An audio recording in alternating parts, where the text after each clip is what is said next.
Barišić. Mama je kriva za sve. U međuvremenu ekranom i halo ima li koga proletjelo još 27 puta.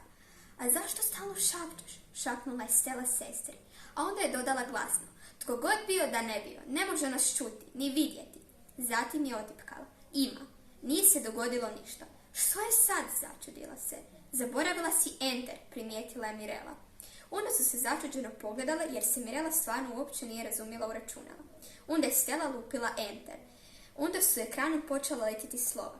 Ja sam Berislav, ukrali su me lopovi, možda će me odrezati jezik, a možda da baciti kroz prozor. Ja ne znam letjeti, molim po pomoć.